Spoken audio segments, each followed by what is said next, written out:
listen to me. There's a good chance you can walk out of here still. All you gotta do is click this right here. You see that up there? It'll take you to a completely different video of mine, something that has nothing to do, get you far the hell away from this. If you get scarred, that is 100% on you. Here on my YouTube channel, you know, you can click on anything or click on somebody else's, but this is gonna be some freaky shit. You're here, all right, so without further ado, prepare yourself for the worst. here we are. I have been thinking of nothing else but the Uncanny Valley for the past couple of weeks. It is probably one of the weirdest things and one of the most odd phenomenon I have ever ran into, and we all go through it in some point in time. Like, have you ever seen a mannequin before? You ever see like a lifelike face in a scary shop? Have you ever watched a movie, Polar Express, something like that? You ever seen like a human face and it just tripped you out to the point of no return? That is what the Uncanny Valley is. And that's what we're going to be reading about today. What is the Uncanny Valley? Creepy robots and the strange phenomenon of the Uncanny Valley. Definitions, history, examples, and how to avoid it. Spoiler alert, bro. I think you should just appreciate what this is. Have you ever encountered a lifelike humanoid robot or a realistic computer-generated face that seemed a bit off or unsettling? Though you can't explain why. Take, for instance, Ava, one of the digital humans created by New Zealand tech startup Soul Machines as an on-screen avatar for Autodesk. Watching a lifelike digital being such as Ava can be both fascinating and disconcerting. Ava expresses empathy through her demeanor and movements, slightly raised brows and a tilt of the head or a nod. Here, let's watch it. Let's see what's going on here. It's really loud.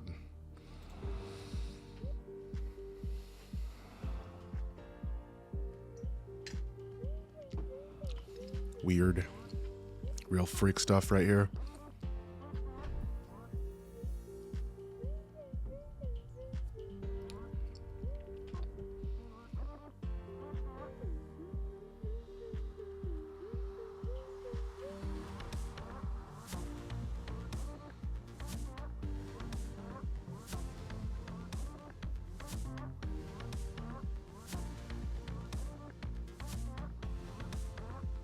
Wow, they all have different roles too. Crazy.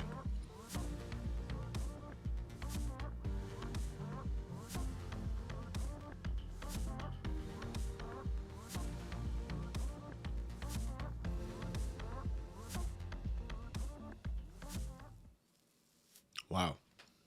Very interesting. Okay. Yeah, that was a little weird. It was fascinating to look at. They were right? Like, it was really cool to see, you know, technology's come so far, but at the same time, can we slow down with the Terminator stuff just a little bit? Because watch, 50 years from now, when they have legs and weapons and like the the uncanny desire to exterminate human beings, then we're gonna wish that we just never started this. You know, I live in California, so like, you know, I guess we're the first people to get cooked, right? Because it all started here. Yes. By miraculously rendering every lash and line in its avatar, Soul Machines aim to create a digital human that is virtually unrecognizable from a real one. Too many rather looking natural. Ava actually looks creepy. Too many. Oh, right. Okay. There's something about it, almost human, but not quite, that makes people feel uneasy. Well, I mean, man, you're telling me that this agency, or, you know, is working on, you know, artificial intelligence pretty much. And not only are they like the whole AI part of it, data wise, is already kind of complete. You already baked that in. Now that's going to be able to talk to you and give you human expressions back depending on the responses that you give it or what it's saying to you. That's that's fascinating. It is, but man, can we slow down? Relax. Uncanny Valley definition. The Uncanny Valley is the concept first introduced in the 1970s by Masahiro Mori, Then a professor in Tokyo Institution of Technology, Mori coined the term uncanny valley to describe his observation that as robots appear more human-like, they are more appealing, but only up to a certain point. Upon reaching the uncanny valley, our affinity descends into feelings of strangeness, a sense of unease, and tendency to be scared or freaked out. The uncanny valley can be defined as people's negative reaction to certain lifelike robots. Look at this.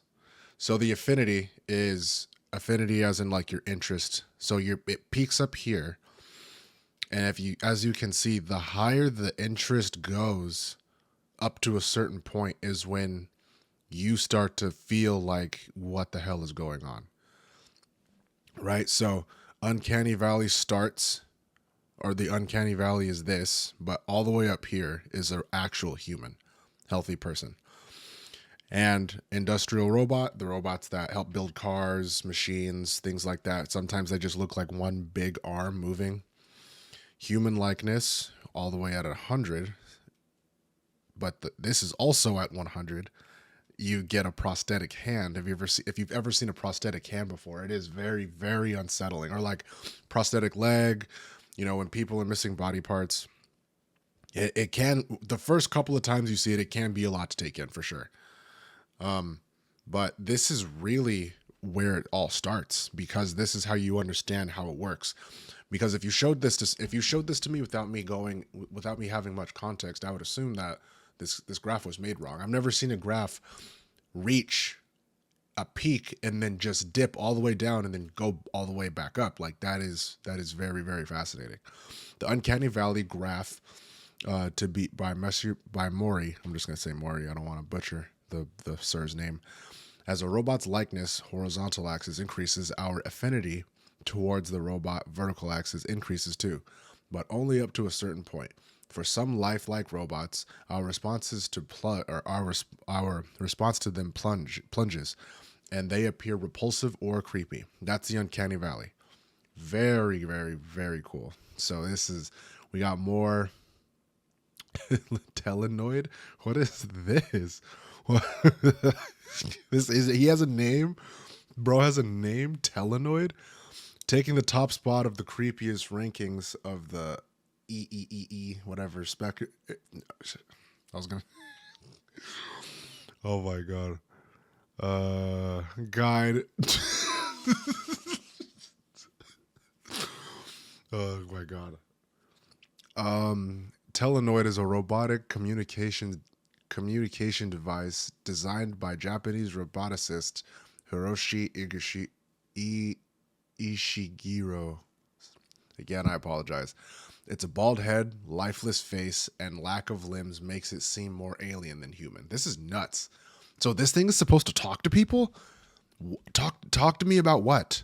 What can this convey to me that I just can't figure out myself, bro? Can you imagine this thing just like I'm saying all this, but this guy can like teach you how to make your credit score go up by 60 points? Diego-san. Wow. Engineers and robotics, a roboticist of the University of California, San Diego. You see? We're weirdos over here. Perception Lab developed this robot baby. It's a baby to help parents better communicate with their infant. At 1.2 meters, 4 feet tall, and weighing 330 60 pounds. F this, bro.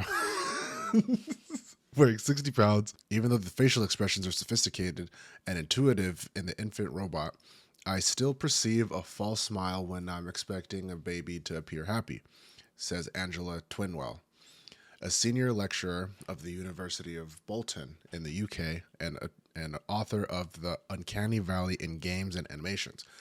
This, along with the lack of detail in the eyes and forehead, can make the baby appear vacant and creepy. So I would want to avoid those dead eyes rather than interacting with Diego-san. Very true. This, I would not want to be anywhere near this guy. I would be very, very hard for me to, I couldn't do it.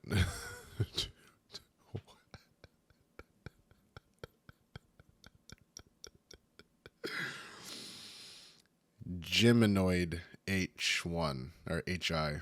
Okay. Another one of Vigoroshi's another one of his creations. Geminoid is I don't even know, bro. Geminoid is his android replica. He even took hair from his own scalp to put onto the robot. Ishiguro says he created Geminoid to better understand what it means to be human.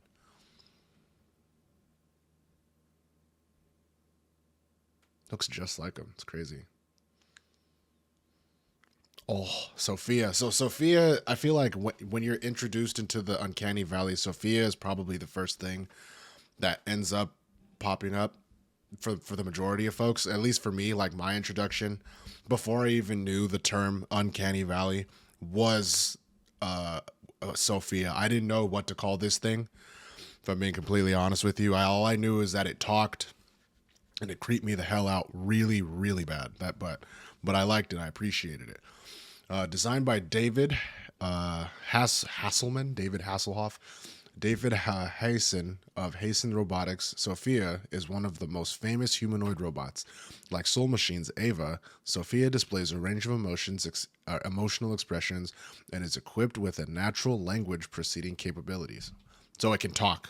Amazing. Amazing. Of course it can. Beautiful. Is this I think this is the video.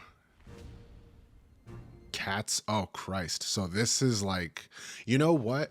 This is a good example too, because that Cats movie, no one liked it. You didn't like it, and it was for the same reason. It was the same reason. Watch, I'll pull. Let me see. Let's see. Tonight is a magic Like, night where I choose the cat that deserves a new life. Going to the ball could get dangerous. you know what I mean? Come on! Like, if I were to put this, it would, if we're just going off of the scale, it would be right here. It'd be somewhere here. Like it's hard to look at because you don't know what you're like. Clearly, I know that's not a human being. I know that, but it checks off the likeness, and my affinity goes up so high. It looks real, but it isn't. The likeness is so high, and my affinity is also maxed out. So when both of them reach the same point, you drop, and it's like, oh, well, I don't know what the hell I'm looking at anymore. I don't know if I like it. Let's dance! I judge a cat by its soul. Okay, we can stop now. Yeah, that's not good. I don't like that. I don't like that at all. I've got plenty of soul. You see that? What was that? Like, that's just weird. Is this Uncanny Valley, science or pseudoscience? Ooh, always an interesting topic. What's a real science and what isn't? Yeah, we love that. Despite our continued fascination with the Uncanny Valley, its validity as a scientific concept is highly debated. The Uncanny Valley wasn't actually proposed as a scientific concept, yet as often as criticism in the light. Oh wow! So people aren't even scientists aren't even really taking this seriously. Unbelievable. Maury himself said in his IE Spectrum interview that he didn't explore the concept for a rigorous, specific, or perspective, but more of a guideline for robot design. Oh, so he didn't even really care about the concept of the Uncanny Valley. The only reason why he did it is so he can better understand and how to make better robots. That's so interesting. I was assuming that this was going to... That's so cool. That's nuts. So, like, on the way to figuring out how to make a more lifelike robot or AI or whatever, right? He ran into this wall is the Uncanny Valley, which is if I make a robot too much like a human or give it too many human characteristics, there's a good chance that the audience or whoever I'm selling this product to or showing this product to is going to feel creeped out. This Cats trailer is so good because it does that same thing. I remember watching this. When did this come out? Like a year ago? 2 years ago, 3 years ago? I remember seeing this for the first time and I was like, I don't know how that's going to be perceived in the media. I didn't like it. It didn't look good. Like humanoid cats. They're too human. They're too human. Like that's a person with fur. Like that. I'm good, gang. I'm good. No, I'm good. No, I'm good. Keep it on Broadway because it did not shuck and jive the way they thought it would jive and shuck. You know what I'm saying? Where am I? Carla McDormand, an associate professor of the human computer interaction at the Indiana University. Shout out to Indiana. Who was long studied the uncanny valley, interprets the classic graph for not as expressing Morse theory, but as a heuristic. I don't know. I've never seen that word before. Heuristic for learning the concept and organizing observation. I believe this theory is instead expressed by his examples, which show that a mismatch in the human likeness of appearance can touch or appearance. I'm going to read that again. Did I read something wrong? Which shows that a mismatch in the human likeness of appearance and touch or appearance can elect a feeling of eeriness. McDormand says, in my own experiments, I have consistently reproduced this effect within and across senses. So she's done this a bunch of times, right? So this is kind of what she's saying. For example, a mismatch in the human realism of the features of face heightens eeriness. A robot with a human voice or a human with a robotic voice is eerie. True. Very true. Very true. I don't care about how to avoid it. I don't want you to know how to avoid it. This is life. If you run into, I'll tell this one story and then I'll leave you guys to it. Okay. I'll give you one more thing and then we're out. This was a long time ago. This was me going to a mall. I needed some pants. I had like no pants. I needed a new pair of pants, nice pair of pants. So I went to the mall. Where do you get your pants? I get them at the mall.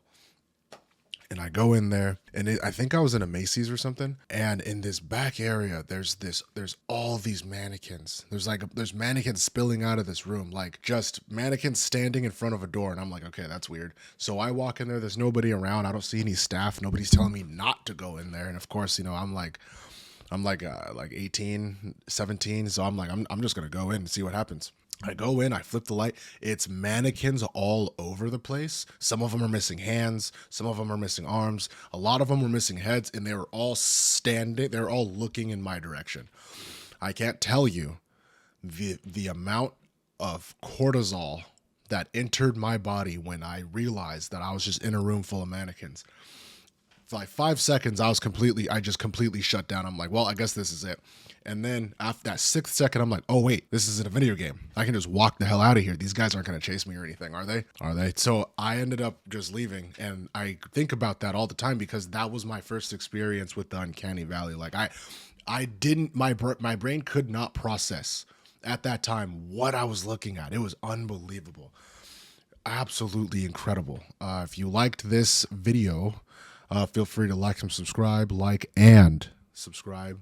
I'll see you guys next time. Don't forget to bring an umbrella. Let's rain. Can we still be friends? I won't let anyone in. You'll never see me again.